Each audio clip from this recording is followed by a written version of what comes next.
Nina's courtroom betrayal, a desperate mother's choice tears Port Charles apart.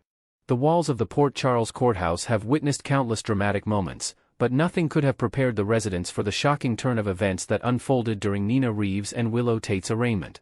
What was supposed to be a straightforward hearing for the attempted murder of Drew Cain quickly devolved into a courtroom spectacle that would shatter relationships and expose the desperate lengths a mother will go to save herself, even if it means throwing her own daughter under the bus. The arrest that shocked Port Charles.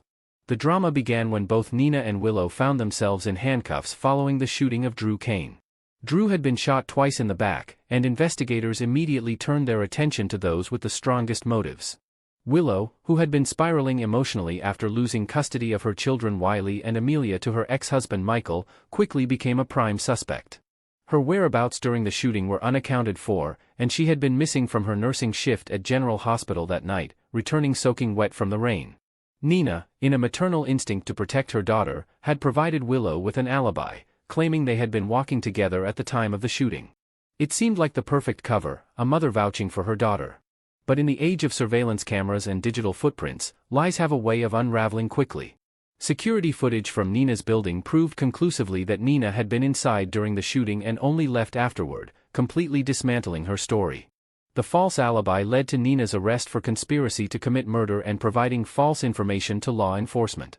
Mother and daughter were now facing serious charges, their fates intertwined by Nina's attempt to protect Willow from the consequences of what may have happened that rainy night. The plea deal that changed everything. As the arraignment approached, Nina found herself at a crossroads that would define not only her future but her relationship with Willow forever. In the ADA's office, Nina sat with her attorney Marco Rios as prosecutor Justine Turner laid out her options with brutal clarity: face charges as an accessory to attempted murder, or cooperate with the district attorney's office against Willow in exchange for reduced charges. The offer was both tempting and devastating. If Nina told the truth about the false alibi, she could walk away with only a misdemeanor charge for making a false statement. But to do so would mean abandoning Willow when her daughter needed her most, leaving her without any alibi whatsoever. The security footage had already destroyed their story, but Nina admitting the lie in court would be the final nail in Willow's coffin. Nina's brother Nathan West, who had returned to Port Charles to support his sister, urged her to accept the deal. He tried to reason with her, explaining that if Willow had shot Drew out of passion, driven by desperation over losing her children, her attorney could potentially build a defense around that. But if Nina continued to maintain the false alibi and they both went to trial, it would look like premeditated conspiracy, making things infinitely worse for both of them. Marco Rios echoed Nathan's advice with the cold logic of an experienced attorney. He pointed out that the false alibi had already been disproven by incontrovertible evidence.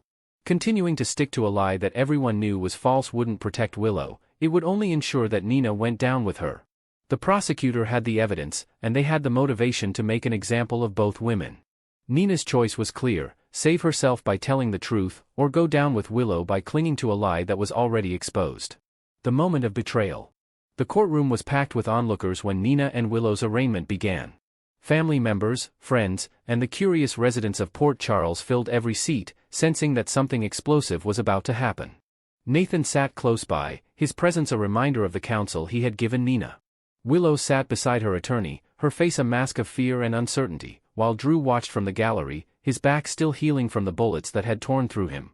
When the judge asked Nina to enter her plea, the courtroom fell silent. Nina slowly rose from her seat, visibly distraught, the weight of her decision etched across her face. In that moment, every eye was on her, waiting to see whether she would continue to protect her daughter or finally tell the truth to save herself. And then Nina spoke, and the words that came out of her mouth would change everything. Nina told the truth.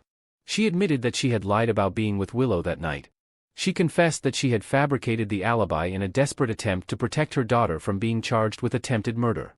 She confirmed what the security footage already showed: she had not been with Willow during the shooting, and she had no idea where her daughter actually was that night. The reaction was immediate and explosive. Drew, sitting in the gallery next to Willow, erupted in fury. "Nina, he shouted, his voice carrying across the stunned courtroom. His anger was palpable, not just at the betrayal of Willow, but at Nina's willingness to abandon her daughter to save her own skin. Beside him, Willow dissolved into tears, her composure shattering as the reality of her mother's betrayal sank in. The woman who had claimed to love her, who had fought so hard to have a relationship with her, had just testified against her to avoid going to prison. The aftermath: fury and heartbreak. Nina's courtroom testimony sent shockwaves through Port Charles, and nowhere was the impact felt more strongly than among those closest to Willow. Michael Corinthos, Willow's ex-husband, was furious at Nina's lies and subsequent betrayal. Despite their bitter custody battle, Michael had never imagined Nina would sacrifice Willow so completely to save herself. Drew, who had stood by Willow through the arrest and promised to help her prove her innocence, was livid at Nina's duplicity. He had urged Willow to trust that they would fight this together, only to watch Nina pull the rug out from under them in the most public and devastating way possible. For Willow, Nina's testimony was the ultimate betrayal. Their relationship had always been complicated, marked by years of Nina searching for her daughter, followed by the painful revelation of their connection, and then the slow, difficult process of building trust. Just when it seemed they might finally have something resembling a normal mother-daughter bond, Nina had slept with Drew, Willow's fiancé, shattering that fragile trust. Willow had been devastated by that betrayal, but she had never imagined her mother would go so far as to testify against her in court. The false alibi had been Nina's idea in the first place, a misguided attempt to protect Willow from investigation. And now, when the lie fell apart, Nina had chosen to save herself rather than face the consequences alongside her daughter. To Willow, it confirmed her worst fears about Nina, that despite all her protestations of love and dedication, Nina would always put herself first when it truly mattered. Michael's role in the drama. As the courtroom drama unfolded, questions swirled about Michael's involvement in Willow's predicament. Detective Dante Falconeri, Michael's brother, had confronted him with a direct question: "Did you frame Willow?" The gun used in Drew's shooting was Edward Quartermain's pistol, which had mysteriously turned up in Willow's room at Elizabeth Baldwin's house, where Willow had been staying. Michael had visited Elizabeth's home shortly before the gun was discovered, giving him the perfect opportunity to plant the weapon. His motive was clear: if Willow was convicted of attempted murder, Michael would maintain full custody of their children without any possibility of Willow ever seeing them again. It was the ultimate solution to his custody battle, permanent and legally ironclad. Spoilers indicated that Michael would make a bold statement during the arraignment proceedings. Whether this would be a confession or another strategic move in his campaign against Willow remained to be seen, but it was clear that Michael was playing a dangerous game. The fact that he potentially framed Willow for attempted murder while Nina betrayed her to avoid prison meant that Willow was being destroyed from both sides, by her ex-husband and by her own mother. Drew's desperate plan. In the aftermath of Nina's betrayal, Drew formulated his own plan to save Willow and exact revenge on Michael. Despite being the actual victim of the shooting, Drew was willing to lie to law enforcement, telling them that he had recovered his memory of that night and now remembered that it was Michael who shot him. It was a brazen attempt to shift blame from Willow to Michael, and Drew made it clear he would follow through if it meant getting Willow out of legal jeopardy and reuniting her with their children. Willow, desperate and heartbroken after Nina's courtroom betrayal, agreed to Drew's plan. She asked him directly if he would really tell the police that Michael was the shooter, and Drew confirmed he would do it, for her and for her children. It was a Faustian bargain, trading one lie for another, but in Willow's increasingly desperate situation, it seemed like the only path forward. With her own mother having turned against her, Drew was the only ally Willow had left. The consequences of Nina's choice. Nina's decision to tell the truth and save herself came at an enormous cost. She had escaped serious prison time by taking the plea deal, but in doing so, she had destroyed any chance of reconciliation with Willow. The daughter she had searched for, the relationship she had fought so hard to build, was now irreparably damaged. Nina had chosen self-preservation over maternal loyalty, and Willow would never forget it. For Nina, the choice had seemed impossible. Continue lying and face years in prison as an accessory to attempted murder, or tell the truth and watch her daughter face those same charges alone. Marco and Nathan had convinced her that the truth was the only rational choice, that the lie was already exposed and clinging to it would only drag them both down.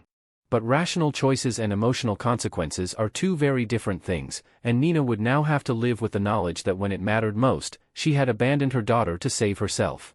The courtroom betrayal also highlighted Nina's pattern of behavior throughout her time in Port Charles.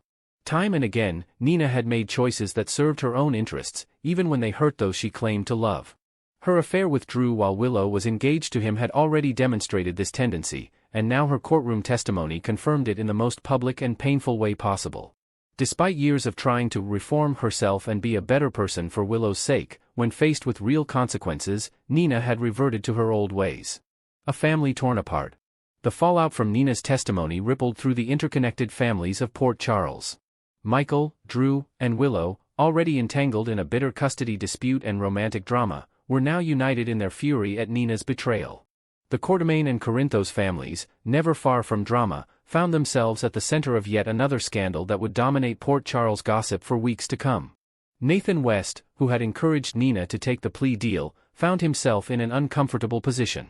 He had given his sister sound legal advice, but he hadn't anticipated the extent of the damage it would cause to her relationship with Willow. As someone who genuinely cared about both women, Nathan was caught in the middle of a family conflict with no good resolution. Carly Spencer, Michael's mother, watched the drama unfold with a mixture of vindication and concern. She had never trusted Nina, and Nina's courtroom betrayal seemed to confirm every negative thing Carly had ever said about her. Yet even Carly, who had fought bitterly with Nina for years, seemed taken aback by the callousness of Nina's self-serving testimony against her own daughter. Next. The bonds forged in crisis often prove the strongest. On ABC's General Hospital, 3 women who once stood on opposite sides of an unforgiving battlefield have discovered something surprising. Together, they're unstoppable. Ava Jerome, Alexis Davis, and Christina Corinthos Davis emerged from their recent ordeal with Rick Lansing not just unscathed, but transformed, and their newfound alliance is about to shake Port Charles to its very foundation. From captors to comrades. The unlikely friendship between these 3 women was born in the most unexpected of circumstances. When Rick Lansing's betrayal pushed them all to the breaking point, Ava, Alexis, and Christina made a choice that would change everything. They kidnapped him, restrained him to a bed in Alexis's basement, and kept him sedated for weeks. What started as a desperate act of self-preservation evolved into something far more profound. For 30 days, the 3 women worked in perfect synchronization. They took turns monitoring their captive, coordinated their stories, and protected each other from discovery. Christina, who had spent years despising Ava for her role in Morgan's death, found herself explaining to Rick that the enemy of my enemy can be a friend. The irony wasn't lost on any of them, but neither was the effectiveness of their collaboration. Nancy Lee Grahn, who portrays Alexis, described the storyline as having a black comedy vibe that made the experience enjoyable for both the actresses and viewers. But beneath the dark humor lay a fundamental truth: these 3 women, each possessing unique skills and strengths, complement each other in ways none of them anticipated. When Rick finally escaped, the women weren't relieved, they were disappointed that their partnership had to end. The Secret Alliance. In the aftermath of Rick's escape, Ava, Alexis, and Christina face a crucial decision. They could go their separate ways, pretend the basement incident never happened, and return to their lives of mutual suspicion. Or they could acknowledge what they've discovered. Working together, they're more powerful than any of them could be alone. They choose the latter, forming a secret alliance dedicated to protecting each other from the countless threats that plague Port Charles. It's an arrangement that makes perfect sense when examined closely. Alexis brings her formidable legal expertise and connections to the table. Decades of navigating the justice system have taught her every loophole, every technicality, every way to make problems disappear through legitimate channels. Ava contributes her mastery of manipulation and her extensive network of contacts in Port Charles's shadowy underworld. She knows how to read people, how to exploit weaknesses, and how to get what she wants without leaving fingerprints. Then there's Christina, the youngest of the 3 but perhaps the most essential. She possesses a courage that borders on recklessness, a willingness to take physical action when words and strategy aren't enough. More importantly, as Sonny Corinthos' daughter, she provides the trio with insight into the mind of Port Charles's most powerful mobster. Their pact is simple but binding. They watch each other's backs, share information, and handle threats together rather than alone. In a town where danger lurks around every corner and old enemies have long memories, having 2 capable allies can mean the difference between survival and destruction. Sonny's fury. The secret doesn't stay secret for long. Sonny Corinthos, already dealing with multiple crises within his organization and family, discovers that his daughter Christina has allied herself with Ava Jerome, the woman responsible for Morgan's death, the woman who has caused his family immeasurable pain. For Sonny, this betrayal cuts deeper than any business dispute or territorial conflict. Christina is his daughter, his flesh and blood, and Ava is the family's enemy. The very idea that they're working together is incomprehensible to him. He confronts Christina in a scene that crackles with tension and hurt. How could she do this? How could she team up with the woman who destroyed their family? But Christina stands her ground. She tries to explain that circumstances have changed, that she and Ava have found common ground, that sometimes survival requires uncomfortable alliances. Sonny isn't interested in hearing it. He's already dealing with threats from Sidwell, complications with his business empire, and health issues he's keeping secret from his family. Now his own daughter is collaborating with his enemies. The confrontation leaves their relationship in tatters. Sunny issues an ultimatum: end the alliance with Ava, or face the consequences. Christina, for perhaps the first time in her life, refuses to comply with her father's demands. The alliance with Ava and Alexis has given her something she's never had before: real power and independence. She's not willing to give that up, even for Sunny. The Sidwell secret. While dealing with the fallout from Sunny's discovery, the trio stumbles upon information that changes everything. Through their various sources and investigations, they uncover a major secret about Jen Sidwell, the international criminal who has been systematically infiltrating Port Charles and threatening everything Sunny has built. Sidwell has been playing a long game, worming his way into Port Charles society while secretly assembling the pieces needed to destroy Sunny's empire. He's purchased Windermere Castle, gained influence with local businesses, and built a network of allies right under everyone's noses. But the secret Ava, Alexis, and Christina discover reveals the true scope of his plans, and the devastating consequences if he succeeds. The details of Sidwell's scheme are more sinister than anyone imagined. He's not just another mob competitor looking to take over territory. His goals are far more destructive, and his methods far more ruthless. The women realize that if they bring this information to the police or to Sunny, it will get buried in bureaucracy or lost in mob politics. Sidwell has already proven himself adept at staying one step ahead of both the PCPD and Sunny's organization. Faced with this reality, they make a decision that will define who they become: they'll take down Sidwell themselves. No police, no mob enforcers, no waiting for someone else to handle the problem. Just the three of them, using their combined skills to eliminate a threat that no one else seems capable of stopping. The perfect plan. Planning Sidwell's downfall becomes an all-consuming project for the trio. They meet in secret, carefully coordinating their schedules to avoid arousing suspicion. Each woman contributes her expertise to create a strategy as sophisticated as it is dangerous. Alexis maps out the legal angles. She identifies the crimes Sidwell has committed, the evidence needed to prove them, and, crucially, the ways they can obtain that evidence without technically breaking the law themselves. Her knowledge of courtroom procedure and evidentiary standards proves invaluable. She knows exactly what they need to make charges stick, and exactly how to get it without leaving themselves vulnerable to prosecution. Ava handles the psychological warfare and infiltration. She uses her social connections to get close to Sidwell, to learn his routines, to identify his vulnerabilities. Her years of manipulation and deception have prepared her perfectly for this role. She knows how to make people trust her, how to extract information without them realizing they've revealed anything important. Sidwell, confident in his own cleverness, never suspects that the charming socialite showing interest in his business ventures is actually gathering intelligence for his destruction. Christina provides the courage and physical execution. When the plan requires someone to break into an office, retrieve documents, or create a diversion, she's the one who steps up. Her impetuousness, which has gotten her into trouble so many times before, becomes an asset.